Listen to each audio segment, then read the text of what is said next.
durchgesetzt und zugleich eben dadurch in die höchste Verbindlichkeit.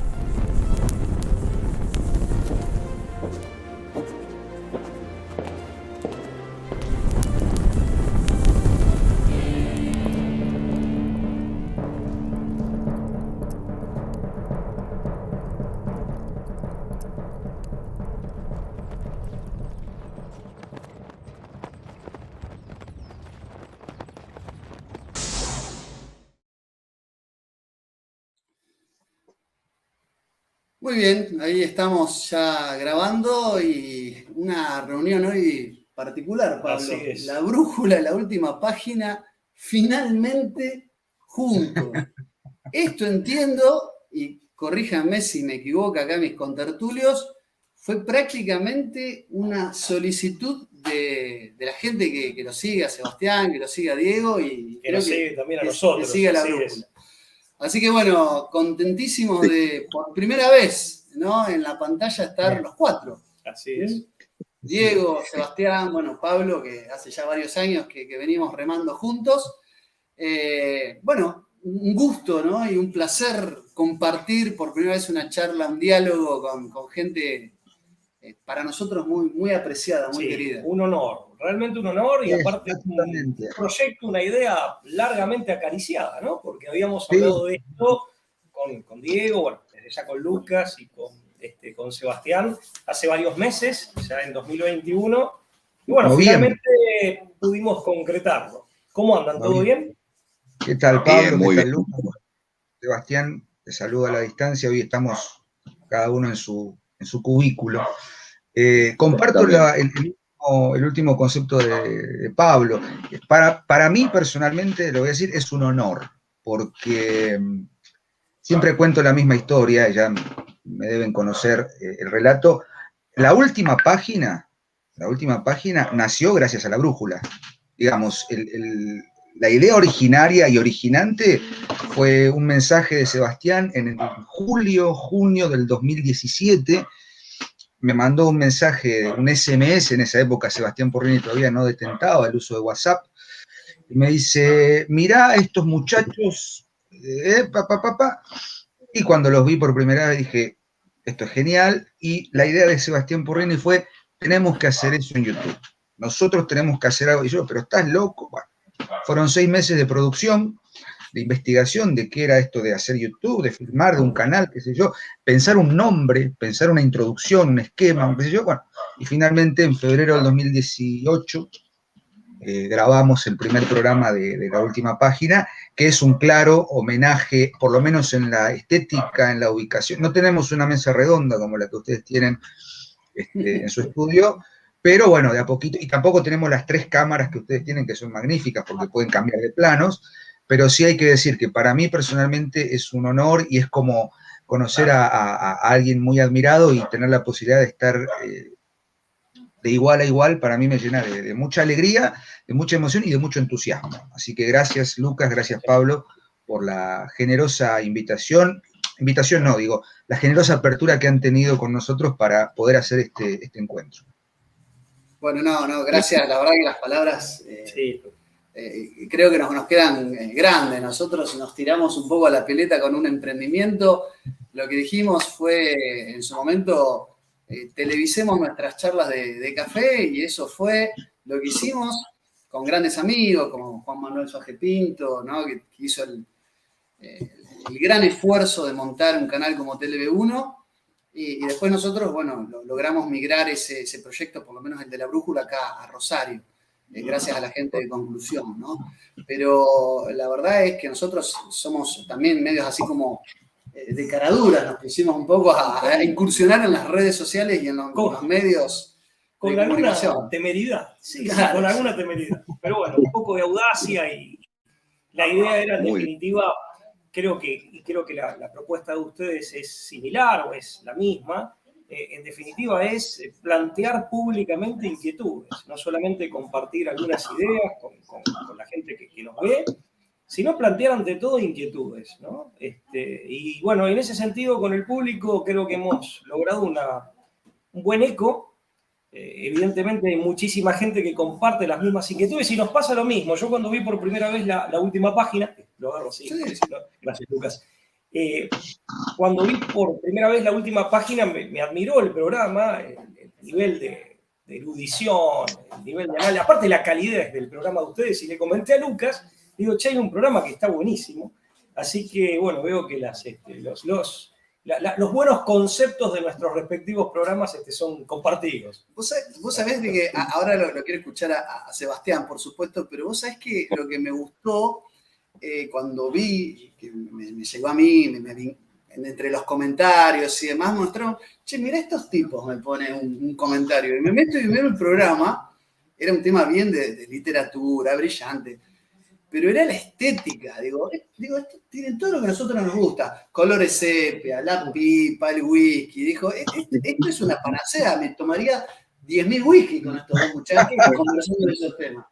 O sea, sería para mí, digamos, un placer poder compartir en ese ambiente una tertulia. Así que eso es el impacto estético que a mí me generó la última página. Bueno, yo muchachos también, lo único que quiero decir es subrayar lo que dijo Diego, totalmente, no voy a repetir todo lo que dijo porque realmente es eso lo que siento, lo hemos hablado muchas veces, este programa se debe a la brújula y fundamentalmente si la estética se pareció es porque también un poco tomamos ese modelo, ¿no?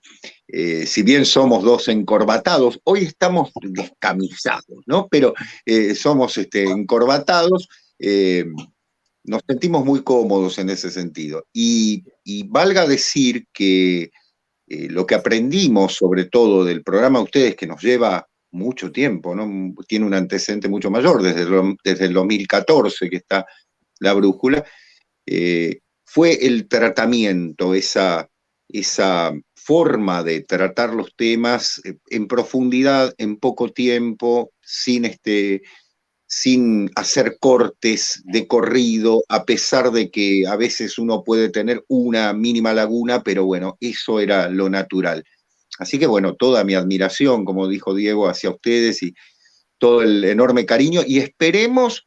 La verdad es que yo tenía unas ganas de ir a la Ciudad de la Bandera enormes, pero bueno, ahora encima estoy con un problemita de salud, que no importa, pero tengo unas ganas de que estemos detrás de un buen escocés y con nuestras personas en firme. A Pablo pudimos tomarnos un cafecito un día, pero a Lucas todavía no, y la verdad es que tengo muchísimas ganas de darle un enorme abrazo, ¿no?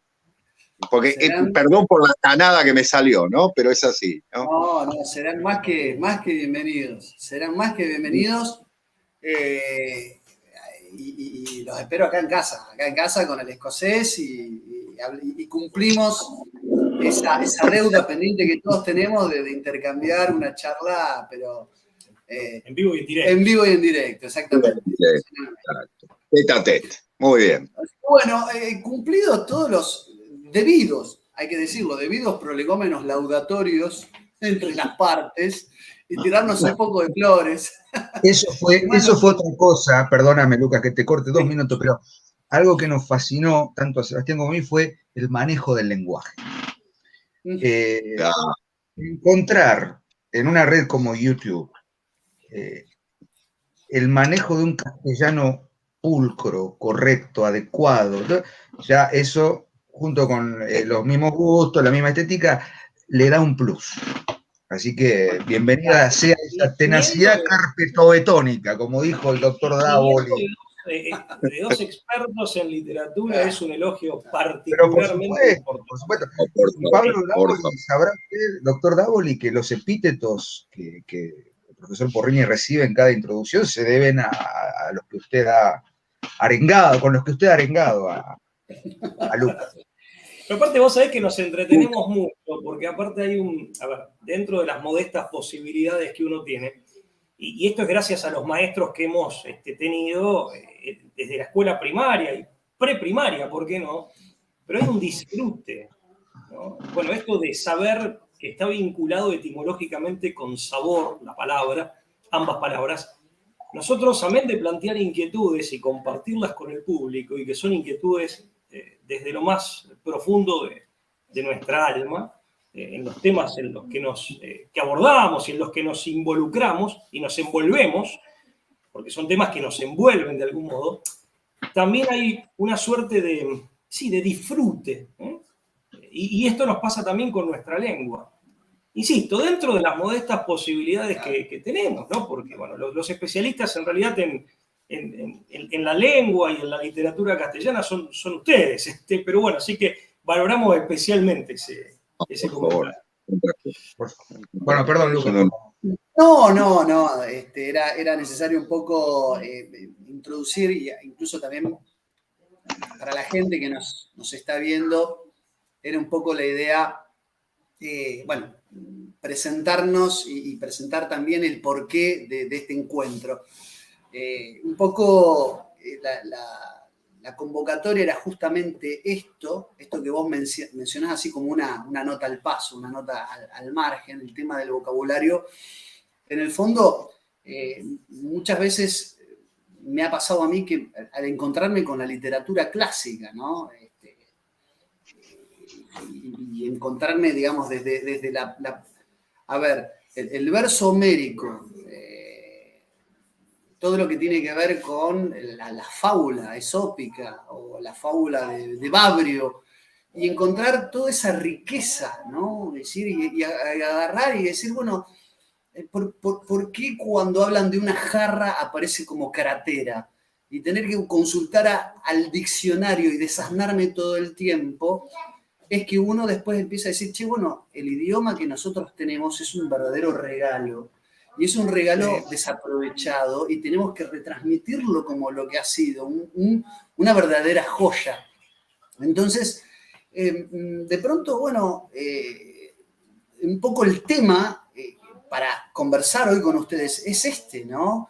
Es volver al mundo clásico, es reivindicar, y creo que ustedes lo han hecho en más de una oportunidad, y nosotros desde La Brújula, en nuestro humilde espacio, hemos intentado hacer lo propio, es reivindicar, ¿no? Todo ese bagaje cultural, esa playa de ese mundo pletórico de riquezas culturales, ese patrimonio cultural desaprovechado y desperdiciado que el mundo moderno, en su vorágine consumista, de alguna manera echa por tierra, ¿no? Y despedaza permanentemente. Entonces, un poco, digamos, para darle, digamos, contenido a lo que venimos conversando, era generar este parangón, si mal no entendí la idea, la convocatoria, entre mundo de la tradición y el mundo moderno, que se autoendilga, se clasifica a sí mismo, se adjudica, se arroga para sí ser un mundo de luz, de iluminismo, digamos, de despertar frente a la oscuridad del medioevo. Me pareció un tema interesante un poco para tratar de, iniciar una conversación. Iniciar una conversación crítica sobre esto que nos han enseñado, ¿no? Que el mundo de la ilustración fue el que construyó un poco también las leyendas negras de periodos antecesores. Y es verdad que los iluministas recuperan el mundo clásico, lo recuperan también como una forma encubierta de atacar al mundo medieval. Sí, pero lo recuperan vaciándolo de sentido. En muchos aspectos, ¿no? Muchos aspectos. Lo recuperan más estéticamente, pero vaciándolo de sentido. No, solamente una palabra. Mientras Lucas hablaba recién, Lucas comentaba de la tradición, y yo decía, bueno, es precisamente en el mundo de la tradición, o como dice el título de un libro que estoy leyendo, que es muy sabroso, muy enjundioso, que es Cuando los dioses habitaban la tierra, de un tal Porrini, de nuestros contertulios acá, de ambos, no solo de Sebastián, te digo también. Es en el mundo de la tradición, después podríamos especificar más, donde creo que el hombre adquiere, digamos, conciencia de su auténtica importancia, de su verdadera dignidad y de la hondura ontológica que tiene. O sea, el hombre adquiere conciencia de cuán importante es, precisamente no en el mundo de estas supuestas luces del siglo XVIII, como para hacer una ubicación relativa, temporal, sino en el mundo de la tradición. Pero era eso lo que quería decir simplemente. Bueno, ¿qué opinan ustedes? A ver. Sebastián. Diego, ¿querés empezar vos? Adelante. Mirá, sí, obviamente, claramente hay que hacerle frente a una serie de construcciones que, por supuesto, Lucas has expuesto muy bien, ¿no? Cuidado con la palabra iluminismo, en tanto traer luz sobre la supuesta oscuridad de la Edad Media, porque a veces la sobreexposición a la luz puede cegar también, ¿no? Es decir, dejarnos mareados. Y un poco lo que decíamos, ¿no? Respecto del lenguaje, de la estética, y de la pipa, y los colores sepias, y la biblioteca detrás, nos han dicho muchas veces, es una pose, son unos payasos, pero eso es justamente sostener una tradición. Tradición no entendida como conservadurismo rancio, ¿no? Digo, la tradición es algo que se transmite, es algo que revitaliza una serie de principios basados en el lenguaje primero, en una cultura común, en una tradición, traditio, ¿no? Es trasladar una cultura común, trasladar, como dice un escritor y pensador que seguimos copiosamente, que es Ángel Pareta, ¿no? Es recuperar datos tradicionales que han entrado en diáspora desde el otoño de la Edad Media. Y ahí obviamente está la cita de Johann Huizinga. Digo, ¿Huizinga qué entiende? Entiende muy bien Huizinga, bueno, sobre todo con el otoño de la Edad Media y con el problema del Renacimiento, que es un artículo no muy transitado por la lectura académica, en el que dice, cuidado con pensar que es el renacer de una cultura sin ningún tipo de consecuencias. Entonces, el gran problema del mundo moderno, ¿no? Que por supuesto concordamos, estimo Sebastián, con la idea de que el siglo XVIII, fines del siglo XVIII, circa 1789, por allí, más o menos, cuando se instaura, más o menos, ¿no? Digo, que donde se empieza a instaurar una idea de, bueno, sí, qué sé yo, digo, es un problema no solamente de orden historiográfico, sino de orden filosófico, de orden cultural y de orden literario. Porque, bueno, nosotros obviamente con Sebastián somos de alma profesores de literatura, no somos sociólogos, no somos historiadores, no somos mucho menos filósofos. Entonces, un poco que las armas, ¿desde dónde las podemos hacer? Observen ustedes que, por ejemplo, con el surgimiento de lo que fue el fin del siglo XVIII, que a mí me gusta pensar el siglo de las grandes revoluciones, que se nos ha ido Sebastián, pero esperemos que vuelva, digo, el siglo de las tres grandes revoluciones, la Revolución Francesa, la Revolución de Independencia en Estados Unidos y los inicios, los primeros desarrollos de la Revolución Industrial. Fines del siglo XVIII y buena parte del siglo XIX. Bueno, ¿cuál fue la reacción que tuvo la literatura en ese sentido? El romanticismo. Y el romanticismo es la revitalización de una tradición. Después podemos discutir si es una tradición real o no, pero de algún modo es pararse frente a una cosmovisión que viene a obturar una idea de trascendencia, bajo los argumentos bastante discutibles de que el ser humano, el hombre, es el centro del mundo y de la existencia. Entonces, ¿qué viene a plantear el romanticismo? No es por ahí, muchachos, el camino. No, efectivamente, sí, la reacción es el romanticismo. Sí, es verdad, es un poco, el romanticismo es una contestación, ¿no? A esa vorágine, esa entronización desenfrenada de la razón iluminista, mientras esperamos que recuperar la conexión con Sebastián, que se nos fue, y esperando que se vuelva a conectar.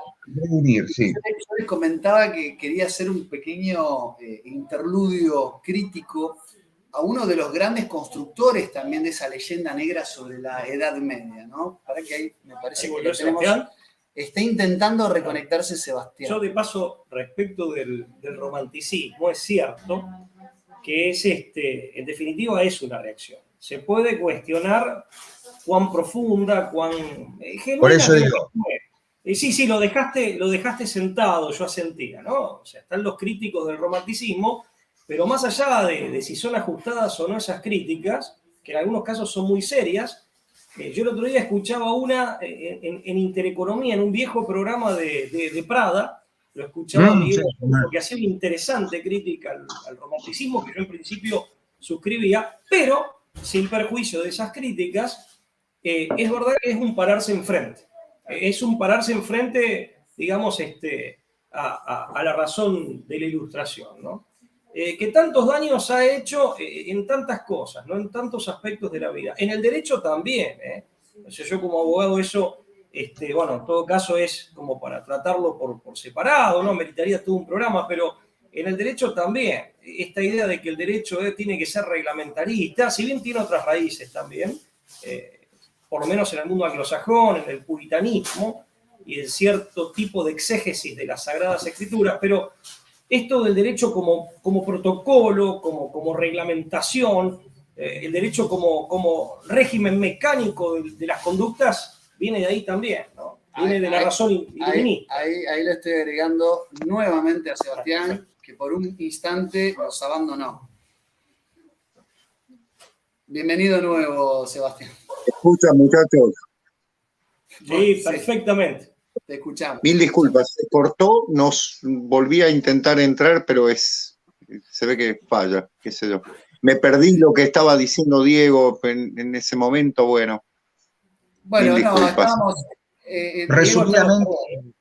Digo, perdón que te parafraseé, pero Diego estaba hablando digamos, me permito decir esto, que él abraza plenamente el ideario de la Revolución Francesa y que...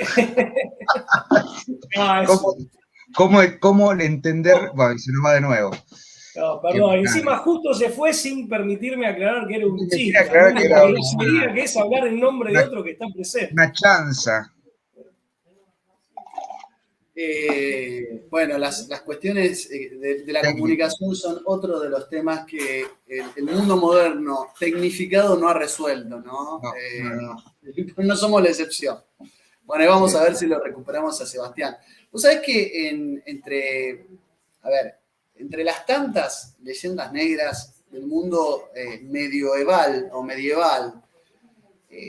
hay por lo menos dos figuras, entre las muchas otras que podríamos mencionar. Juan Antonio Llorente es uno, pero por ahí se ciñe más a la construcción de la leyenda negra sobre España, la hispanidad, la Inquisición española, pero en general sobre el mundo moderno, alguien que ha pasado como el gran combatiente de los fanatismos, de hecho tiene un tratado contra el fanatismo, es en realidad un promotor del relativismo, porque en realidad si llamamos por fanatismo, entendemos por fanatismo cualquier mirada comprometida, con entrega sobre una idea que realmente moviliza y por la cual uno también se entrega, si eso es fanatismo, entonces lo que queda, algo muy propio de la modernidad, es el relativismo, exactamente, y este espadachín del relativismo disfrazado de combate a los fanatismos es nada menos que François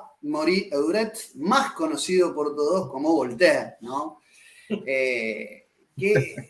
Ustedes saben que Voltaire fallece el 30 de mayo de 1778 y un poco tiempo antes, esto lo cuenta en un interesantísimo libro de José Antonio Ferrer Benemeli, que se llama Voltaire y la masonería. Él es iniciado en una logia sumamente ocultista.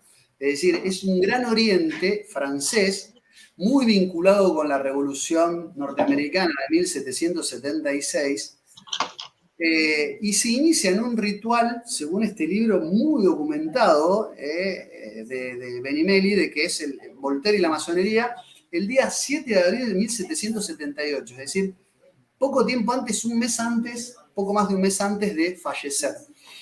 Y él se inicia en la logia Les Neuf Sauveurs, que es como algo así, como si fuera la logia de los 9 hermanos. Una logia del Oriente francés muy vinculada a toda la Ilustración. De hecho, el fundador es nada menos que Claude Darien Schmeitzer, que tenía como seudónimo y se lo conocía más como el Besio o el Betius. que era el que vinculaba a esta logia masónica, absolutamente alquimista, ocultista y demás, con todos los grandes pensadores de la enciclopedia. Condillac, Condorcet, Diderot, D'Alembert, Targot, el mismo Targot. Y una anécdota en el rito, que él cuenta, el rito de iniciación de Voltaire, él lo hace porque ya estaba enfermo, ya no estaba convaleciente, lo hace sin que le venden los ojos, lo hace detrás de un biombo para no ver a los 9 hermanos que lo iniciaron, y lo hace frente a un busto, una anécdota, de la cabeza de Luis XVI. La cabeza es muy significativo, y hay algo que es interesante, que miembro de esta logia era el doctor y también legislador, el doctor Joseph Ignace Guillotin, que fue quien promovió el método de la guillotina, y por eso este artefacto lleva su nombre, aunque no se sabe si efectivamente él la ideó como tal. Tengo entendido que él muere guillotinado después. Y además que muere guillotinado después, pero entre los miembros de esta logia masónica estaba el creador de la guillotina, que bueno, frente a un busto y a una cabeza, qué significativo, una cabeza de Luis XVI, ¿no? Nada menos. Pero a lo que voy es que, digamos, más allá de que hay todo un ritual de iniciación de Voltaire, digamos, que terminó iniciándose en las artes más ocultistas, es decir, digamos, plagados de rituales quiméricos, simbolismos. Pese a declararse ateo, ¿no? Esto es importante, ¿no? No sé si son contradicciones en el fondo, ¿no? Pero ese ateísmo, claro, casi luciferiano en el sentido de que creían en la diosa razón, digamos, y en el gran arquitecto del universo.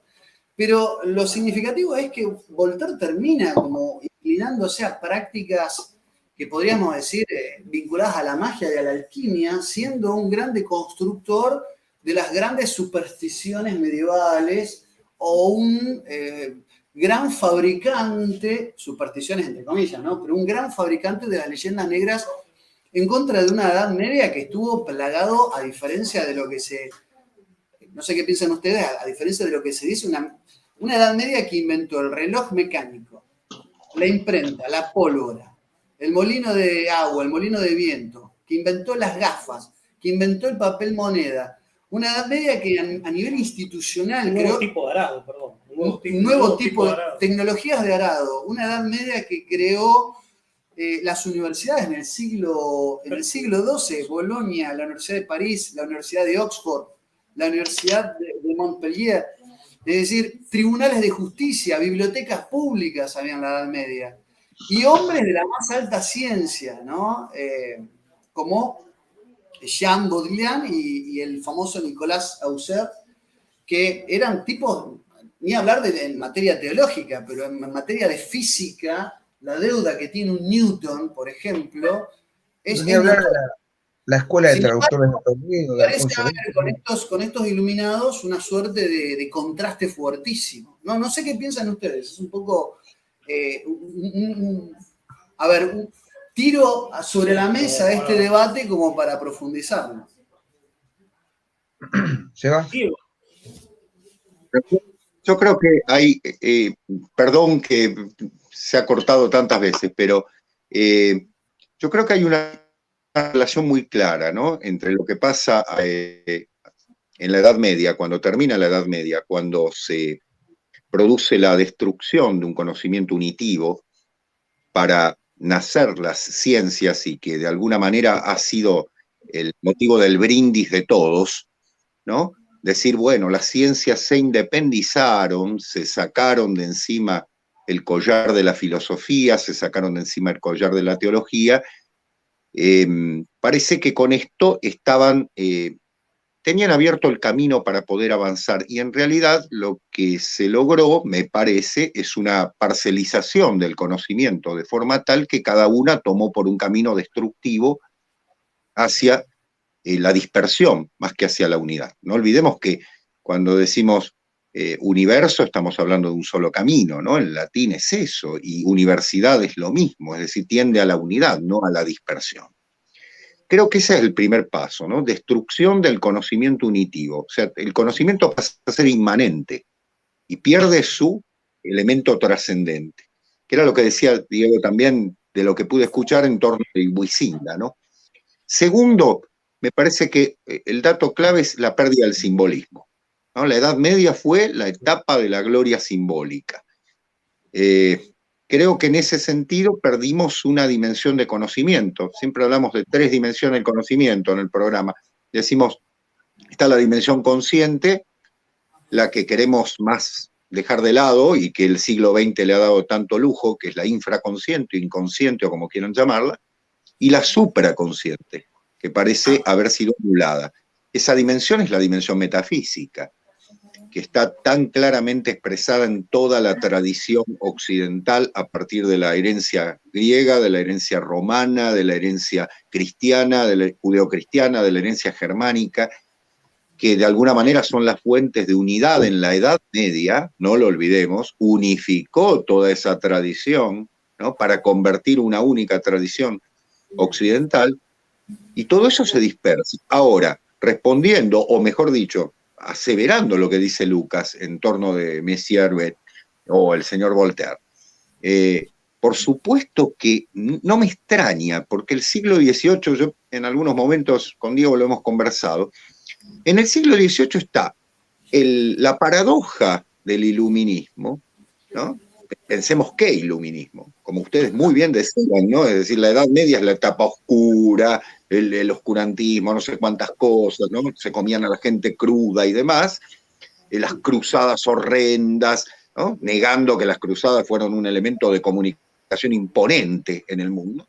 Y por otra parte, la idea de que nosotros somos lo nuevo, lo moderno, lo innovador, y hacemos un salto con Grecia. Como profesor de griego me siento ofendido, porque parece que los griegos fueron unos loquitos que se podían retomar cortando toda tradición. San Agustín, ¿qué era, no? Si no era un platónico, Dios mío. Que era Santo Tomás, ¿no? También. Pero pongamos por caso el hecho de este siglo XVIII, perdón que me extienda un poquitito, de este siglo XVIII. El iluminismo por un lado, pero siempre lo decimos con Diego, lo que se expulsa por la puerta entra por la ventana. Es decir, se expulsó la metafísica, entonces entró por la ventana como ocultismo. El ocultismo es el elemento contrainiciático fundamental, que va a dar pie a todo el siglo XVIII, XIX, XX, todos los delirios más grandes de la negación de la metafísica. Por eso no me extraña que un personaje como este, o como otros personajes, Cagliostro, Swedenborg, ¿no es cierto?, sean señores que de pronto estén hablando de un deísmo absolutamente falso, absolutamente producto de su delirio personal, de sus elucubraciones enfermizas, frente a lo que es la revelación, frente a lo que es el carácter claramente operativo de la metafísica que tuvo en la Edad Media, bajo las enseñanzas fundamentales, primero de la Iglesia Católica y también de todas las corrientes filosóficas orientadas en ese sentido. O sea, es como un Jekyll y Hyde, ¿no? Es decir, tenemos lo oscuro, lo malvado, y tenemos lo supuestamente claro, que en realidad es lo burgués, lo claramente comercial, y como decía Lucas hace un rato, ¿no? Este intercambio de bienes que nos hace seres humanos más libres. Es la gran patraña. Y con respecto a la cabeza de Luis XVI, que según se dice, fue alzada y se gritó, te hemos vengado, Jacques de Molay, ¿no es cierto?, el fundador, el último gran maestre de la Orden del Temple, en realidad es la recuperación no del verdadero temple, sino de un templarismo falso, que es el que están tomando en el siglo XVIII sobre la base del oscurantismo de los siglos XVII y XVIII, que es el real oscurantismo. No, Sebastián, bueno, algo similar puede decirse respecto de la tergiversación de la Orden del Temple, o de su corrupción a partir de un momento determinado y después de una suerte de copia de la versión corrupta, corrompiéndola más aún, tiene que ver también con los orígenes de la masonería, ¿no? Eso desde ya es... Y es buena la referencia que haces a la muerte de Luis XVI, ¿no? Ahora, vos sabés que estaba pensando, hay un libro muy bueno de Membiel, de la Cábala del Progresismo, en donde, entre muchas otras cosas, el libro es meduloso, es un libro muy esclarecedor, pero al mismo tiempo presenta alguna dificultad, porque es un libro muy profundo. Fíjate que el materialismo del siglo XIX, decimonónico, el caso de Marx, que él lo toma de Feuerbach, pero en definitiva es un materialismo que reviste a la materia con propiedades de cierto concepto de la divinidad. Ahí se dan esas paradojas y me pareció maravilloso en el sentido de que es muy esclarecedor lo que dijiste, de que lo que echás por la puerta entra por la ventana y entra mal. Y entra mal. Claro. Y entra mal. Nosotros una vez en la brújula hicimos un pequeño estudio para un programa sobre en esa Inglaterra pragmática, capitalista, industrialista, imperialista, de fines del siglo XIX y al mismo tiempo materialista en lo filosófico, a través de su empirismo, pero y al mismo tiempo el auge del espiritismo. ¿No? O sea, esas paradojas de donde todo el tiempo se da ese fenómeno que ustedes, yo no sabía que le habían puesto lo habían formulado de esa manera, pero es muy claro, lo que echás por la puerta entra por la ventana y entra mal. Simplemente una reflexión. Claro. Recuperar la razón metafísica es el desafío del siglo XX, ¿no? Eso lo nota bien Heidegger, recuperar el ser. Totalmente. Porque el extravío del ser nos lleva hasta la pérdida del idioma, hasta el vaciamiento del sentido de las palabras. Totalmente. Pero incluso la pérdida de la lógica. Vimos los que están diciendo ahora que la lógica es fascista o es machirula. O sea, el extravío del ser termina conduciendo incluso al extravío del lenguaje y de la lógica. Perdón, Diego, te estoy interrumpiendo. No, para nada, al contrario, digo, para complementar un poquito esto, ¿no?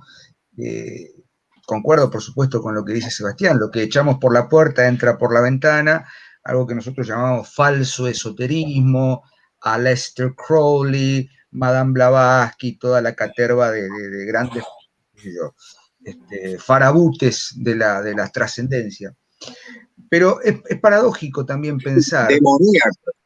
Y demoníaco, y ahí me das el pie, Sebastián, mirá, nos conocemos hace tanto, porque si citamos uno de los grandes poetas de la modernidad, que es de alguna manera el que acuña el concepto de modernidad, que es Charles Baudelaire, dice, el mejor truco que cometió el demonio fue hacernos creer que no existía, ¿no? Es decir, y de alguna manera la modernidad es eso. La modernidad es, de alguna u otra manera, es vendernos la idea de progreso indefinido, lo que René Guénon llamaba la superstición de la ciencia, ¿no? Es decir, todo se puede justificar científicamente, el siglo XIX, que es el gran salto de la premodernidad a la modernidad, si se quiere, el positivismo, digamos, el cientificismo, el estructuralismo en los estudios de lo que se les ocurra más adelante. Entonces, ¿cuál es el gran truco de la modernidad? Hacernos creer que somos capaces de construir todo tipo de verdades trascendentes en la inmanencia. El progreso, vuelvo a decirlo, el progreso indefinido. ¿Y cuál es la respuesta que tenemos desde una resistencia, ¿no? desde un lugar de diáspora, como vuelvo a citar a Ángel Fareta? Bueno, ¿cuál es la respuesta? Y bueno, busquemos los caminos, busquemos los mundos que se han perdido. Entonces, retomo la idea que presentaba al principio y que Sebastián no pudo escuchar.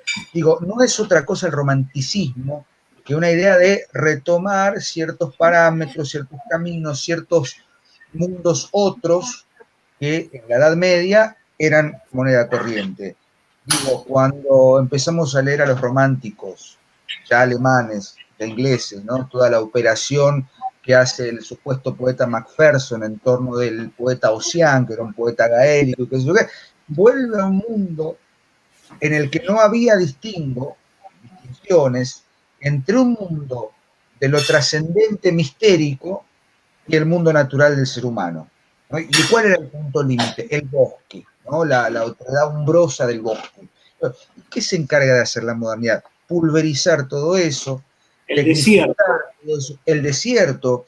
Siempre cito el mismo ejemplo, que es visual, gráfico y concreto. Si quieren entender lo que es la modernidad, obviamente hay que leer, por supuesto, pero si quieren verlo gráficamente, vean la ceremonia de apertura de Londres 2012 Juegos Olímpicos.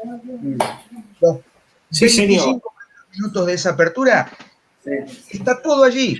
Y a mí me genera una especie de decepción muy grande que Kenneth Branagh, gran actor shakespeariano, pusiera su entidad actoral para leer un fragmento de La Tempestad de Shakespeare en el triunfo de las chimeneas, porque en esa apertura tenemos la campiña, está bien, inglesa, pero campiña al fin, la Arcadia, ¿no? El mundo bucólico, el mundo de lo natural, que de pronto suenan los tambores y de la tierra se elevan las chimeneas y todo, y aparece Kenneth Branagh vestido de levita y lee el famoso fragmento de La Tempestad, el monólogo de Calibán, le dice a los náufragos, dice, no tengan miedo, la isla puede estar llena de sonido, qué sé yo, qué sé cuánto, va, como diciendo, bueno, no le tengan miedo a esto que viene de afuera, a esto otro. Y ese es el gran truco de la moneda, hacernos creer que esa es la luz. ¿Y cuál es la gran respuesta al romanticismo? El nocturno.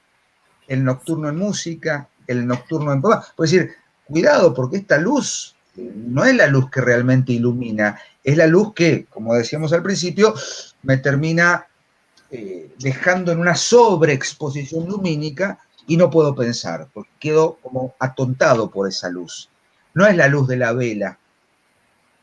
No es la luz cenital confunde la luz de pie, la luz que se lleva, la luz que se porta, y ahí ojo, porque uno dice el luciferos, el que porta la luz, pero no en el sentido luciferino negativo, en el sentido prometeico, de traer luz ante un mundo que está... ¿Sabés qué se me ocurre? Ya que estamos se me ocurre, hablando de esa presentación de los Juegos Olímpicos, la luz, y que tiene tanta vigencia, o la ha tenido hasta hace muy poco, casi que han sido como predictivos, la luz de la asepsia de los nosocomios, de las terapias. Es una luz que encandila, es una luz fría, es una luz que no fascina. Ahí está, luz fría y luz cálida. Y extraña, es una luz que acoge, que llena el alma. Y estaba en esos juegos, eso algún día tendríamos que dedicar un programa a interpretar toda la simbología sumamente extraña y por momentos truculenta de esa presentación de Juegos Olímpicos. Totalmente. Sí, señor. Porque cuesta creer que sea meramente coincidencia. No digo casual porque para mí las casualidades no existen, ¿no? Pero bueno, las coincidencias sí. Cuesta creer que sea meramente coincidencia entre tanta sofisticación en la puesta en escena. Más la letra de la música. Eso me acuerdo, Quique Romero hizo un análisis de la letra de la música, de la canción oficial. Es muy interesante lo que trae esa colección. Aparte, lo paradójico. Perdón, Pablo. No, simplemente respecto del romanticismo y los poetas alemanes, yo conozco mucho menos que ustedes al respecto, pero me acuerdo de Hölderlin, ¿no? Cuando hablaba justamente de mirar las estrellas cuando los hombres miraban al cielo y se sentían hijos de los dioses, como algo que se había perdido completamente. Exacto. Lo que ocurre es que a mí me parece que el romanticismo fue una tentativa enormemente cultural en algún sentido, pero sobre todo desde el punto de vista literario, de la moda, de la música y demás. Pero siempre, esto lo conversamos mucho con Diego en algunos casos. Es un intento que en última instancia parece resumirse cada vez más a un solo aspecto de salvación. A ver, ¿qué quiero decir con esto? Que si todo estaba en comunión en la Edad Media, ¿no? O sea, arriba la metafísica, la teología, luego, por supuesto, la política, el arte, todo estaba en relación, todo tenía una justificación metafísica, todo eso se desvinculó. Hay un intento todavía mayor y oficial, que es el del barroco. El barroco es la última instancia metafísica fundamental, con política y demás, frente a lo que dice un Hobbes, ¿no es cierto? O frente a lo que va a plantear un Locke, tenemos a un Padre Suárez, tenemos a un Quevedo, que escriben una política desde el punto de vista de lo metafísico. El soberano es la representación de la divinidad en tanto el pueblo lo considere como tal. Es interesante ver que no es algo que es un demente o que es un tirano, sino que debe tener la representatividad de lo popular en tanto el pueblo es el que va a ser bendecido por el buen gobierno. Ahora, me fui un poquitito, disculpas, pero la idea es, si esta ruptura que se produce con la caída del barroco trae el iluminismo, ¿no? Trae toda esta relación del siglo XVIII, el romanticismo es una última reacción desde el arte, ¿no? Me parece que Diego va a coincidir conmigo. Es una última tentativa del arte, y después la última tentativa, que siempre lo decimos, la más pequeña incluso, es la del simbolismo, hijo del romanticismo, que se va a encerrar en la poesía, porque no queda nada. Por eso San Carlos Baudelaire, como decía el padre Castellani, va a ser el último, digamos, de los cruzados en este momento de modernidad absoluta, y el que cree la palabra modernidad en ese sentido, ¿no? Como decimos siempre con Diego, es el primero que habla de la modernidad diciendo lo que viene es un espanto, ¿no? Porque no es que bienvenida a la modernidad seamos todos libres, no, justamente vamos a ser parte de un mundo materialista, como muy bien decía Pablo recién, en torno de lo que significó no solo el marxismo, ¿no? Sino fundamentalmente también, a mí me gusta pensar, discúlpenme y acá me pueden criticar, es el capitalismo en todas sus formas, ¿no? El capitalismo de Estado, el capitalismo privado, pero el capital como centro, la usura como centro, sea de parte del Estado, sea de parte de... que me parece que la Edad Media, y sobre todo los grandes pensadores católicos, habían concebido la usura como pecado, porque era realmente el elemento corruptor de la humanidad, ¿no? En ese sentido. Creo que se quiebra todo eso, ¿no? Mil disculpas por la extensión. No, por favor, Sebastián, hay algo que es sintomático. La única vez en el Evangelio que yo recuerde, corríjame si estoy equivocado, en que Cristo reacciona con violencia física, a latigazos. Sí, sí. Es frente a la usura. Podemos discutir, según el texto evangélico, si los latigazos eran sobre las cosas o las personas. Pero es correcto. El único episodio evangélico en donde Cristo se expresa con violencia física. Sí, más allá de... Y es justamente frente a la usura, que en su sentido amplio es toda actividad lucrativa o rentística de carácter meramente especulativo. En donde justamente es eso, donde justamente la renta obtenida no tiene la contrapartida previa de haber hecho algo útil para el prójimo. O sea, que es lo que justifica la renta como salario, como renta en un sentido muy amplio, como dividendo empresarial o renta empresarial o como honorario profesional o lo que fuera. Y estoy de acuerdo porque el capitalismo es netamente, habilita la usura, que la habilitación arranca, yo creo, mira, ese es un tema que lo hemos investigado con Lucas, arranca con John Wycliffe en Inglaterra, después Lutero empieza a hablar de usura respecto de la tasa de interés, pero ya habilita el préstamo a interés desvinculado digamos, del proceso de generación de riqueza, o sea, el negocio financiero puro, y obviamente después el calvinismo, eso está claro, el calvinismo, el que se encarna en el puritanismo. Y ahí hay una figura clave, políticamente hablando, que es la de Oliverio Cromwell, ¿no? Yo creo que, bueno, daría para... Ahí se encarna y se hace sistema de alguna manera, y después de la Revolución de 1688 en Inglaterra, que ya es muerto Cromwell, ¿no?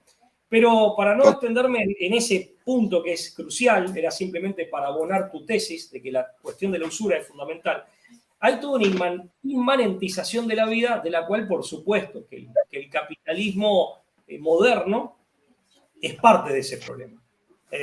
No hubiera existido como tal si no hubiera habido una inmanentización de la vida. Y me quiero corregir en algo o poner en duda mis propios dichos. Diego antes había hablado del bosque, y ese bosque vital, perenne, ancestral, tradicional, su muerte o su corrimiento, su oscurecimiento en la modernidad. Y yo dije, claro, en vez del bosque, con la modernidad viene el desierto.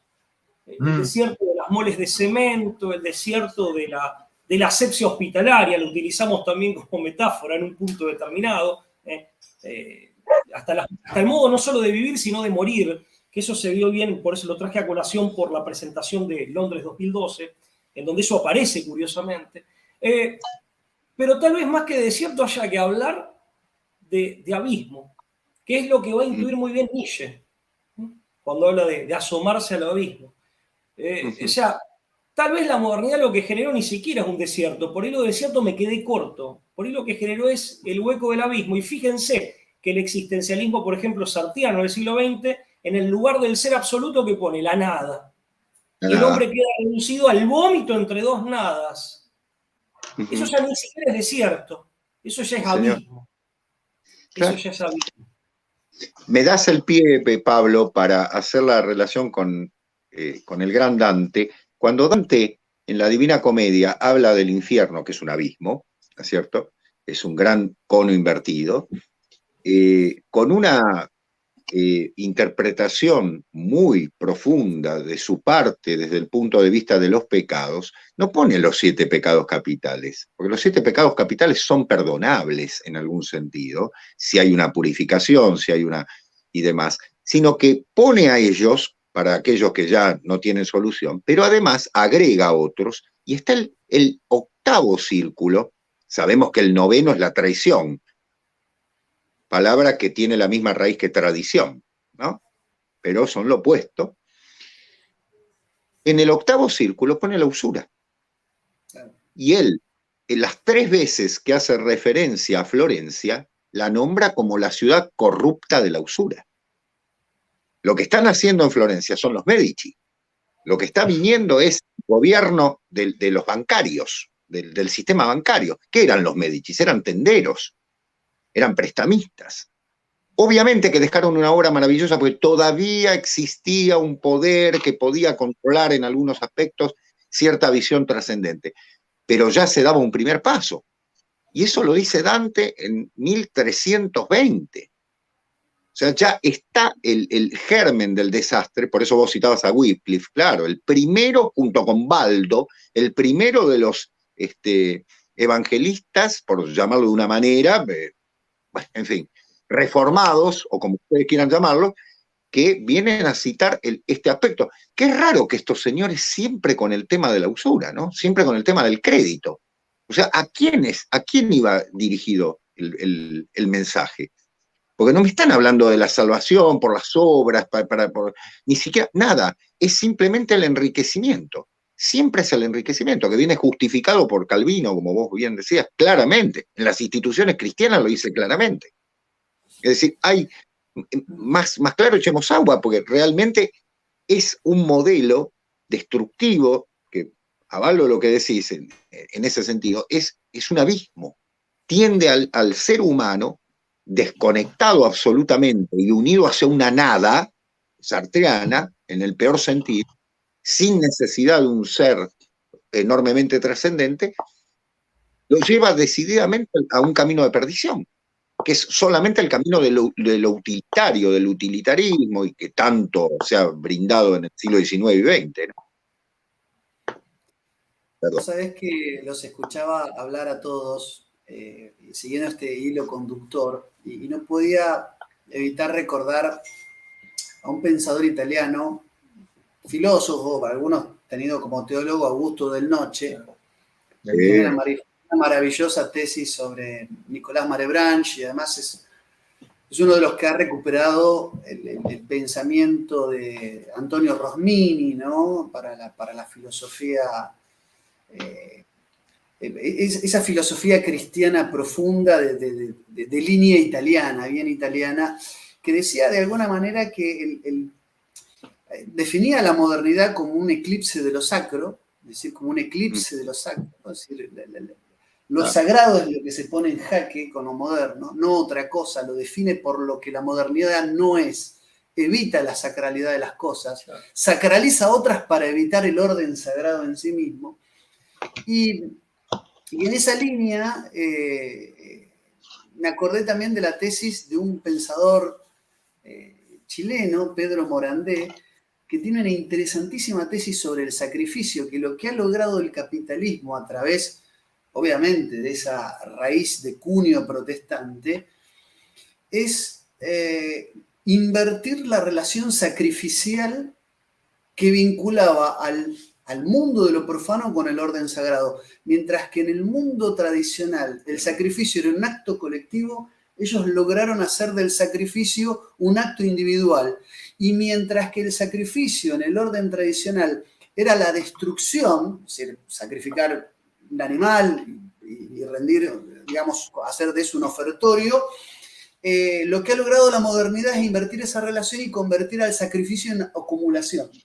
El no gastar, el tener, el acumular. Es decir, hay una inversión, o sea, se pasa de lo colectivo a lo individual. Y a ver, digamos, la idea de sacrificio en el mundo tradicional era matar al cordero más gordo, digamos, y repartirlo y hacer una cena. Era ese acto de familiaridad y de colectividad en el buen sentido, de común unión, pero además sacrificando al animal engordado.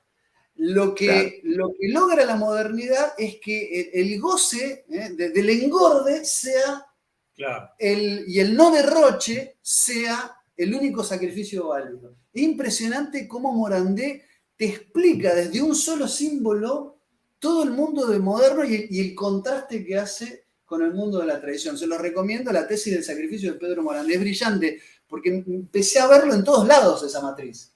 Cómo funcionan las finanzas, cómo funciona la política, cómo funciona...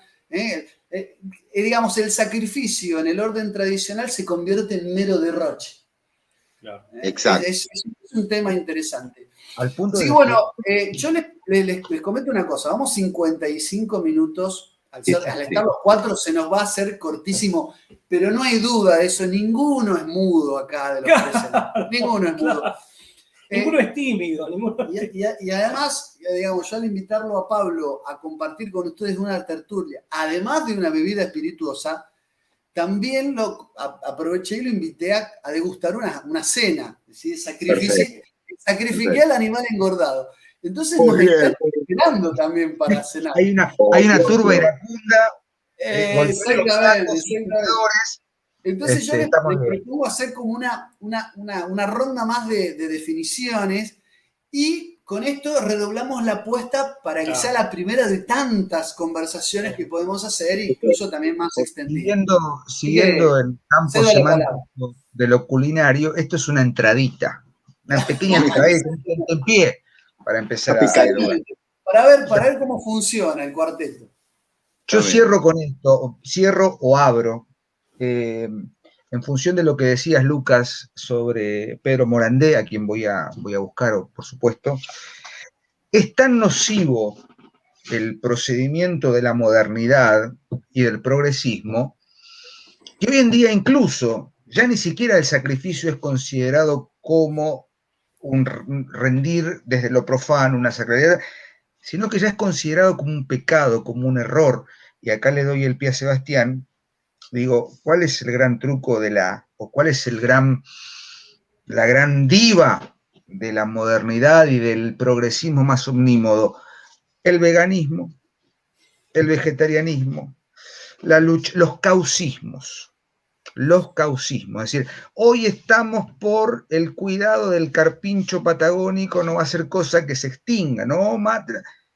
Entonces, estamos obturando todo tipo de trascendencia en función de una inmanencia progresista ad hoc, coyuntural, que lleva a la nada más absoluta.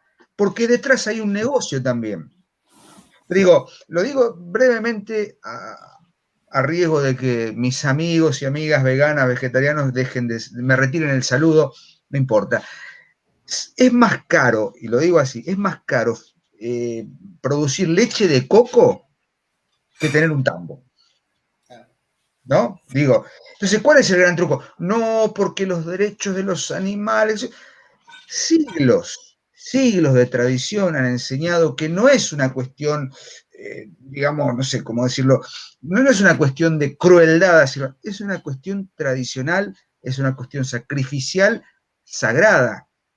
No es una cuestión de démosles derechos a los animales o a las plantas o a lo que se les ocurra.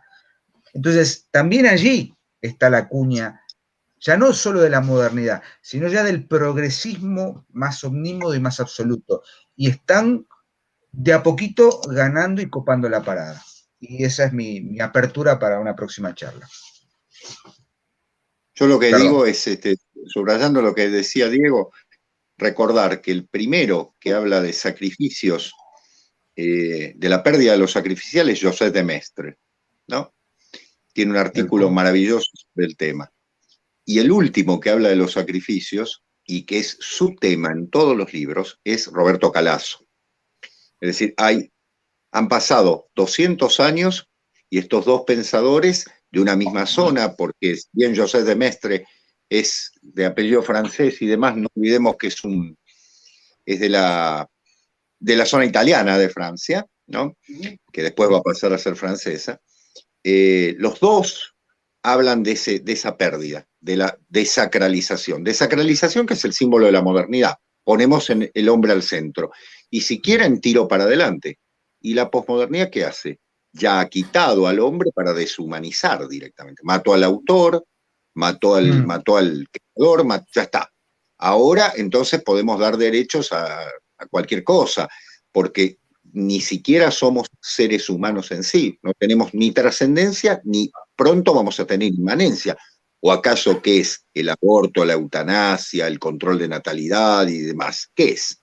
¿No? Sino grandes elementos de la destrucción masiva del ser humano, a la transhumanidad y todo lo que se está planteando. La Agenda 2030 y todos los horrores que se plantean.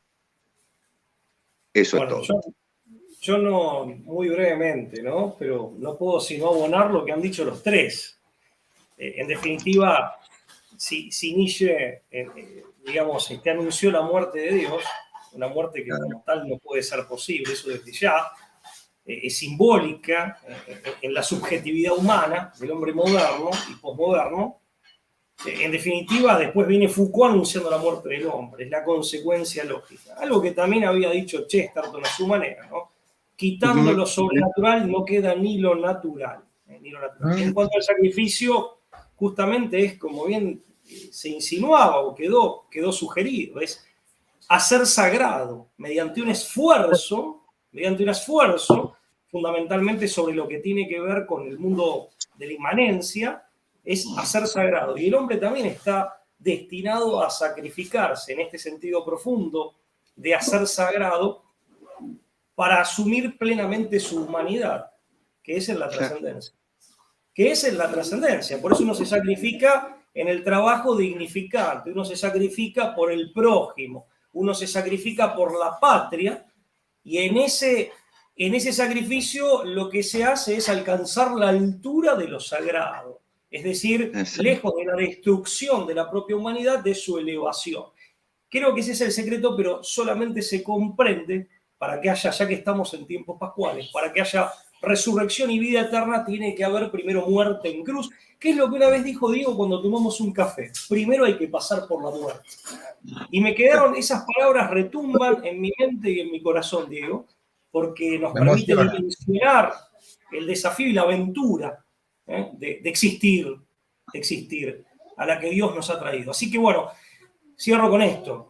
El hombre que ha perdido la tradición es un hombre desarraigado, miniaturizado, roto, y la tarea es justamente nuestra propia reconstitución, que siempre es comunitaria.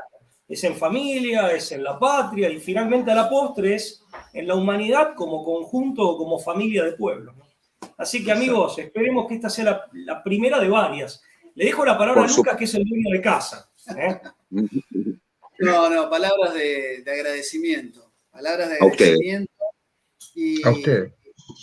Digamos, y además acá se ha construido una relación, ¿no? Es decir, que trasciende la mera proliferación de ideas a través de un medio digital. Es decir, tenemos un montón de proyectos conjuntos, también quiero contar lo que se puede contar a la gente, que queremos unificar bibliotecas, queremos hacer acopio de materiales, compartir, queremos brindar todo esto que durante algunos años hemos venido haciendo, ponerlo a disposición, pero enriqueciendo y generando una suerte de intercambio, ¿no? De crecimiento mutuo, compartiendo, ¿no? Y multiplicando esfuerzos para llegar a un puerto que sea la reivindicación de esa trascendencia sobre la cual se funda, ¿no? El ser profundo del hombre. Así que yo, palabras de agradecimiento por este encuentro, por la buena predisposición de ustedes, y además un poco tuvieron ustedes la iniciativa de contactarnos. Yo recuerdo haber estado de viaje, de vacaciones, me escribió Sebastián. Para mí realmente un honor que esto haya pasado, y también mis deseos de darle prosperidad y trascendencia, palabra no menor, a estas tertulias y a estos encuentros. Y felices Pascuas de Resurrección. Para ustedes. Felices Pascuas, estamos Exactamente. a horas de las Pascuas de Resurrección. Bueno, gente, será hasta el próximo encuentro. Que esperemos no sea muy lejano. Y cálidos saludos desde acá. A seguir leyendo. Adiós, gracias. Un abrazo enorme. Nos vemos.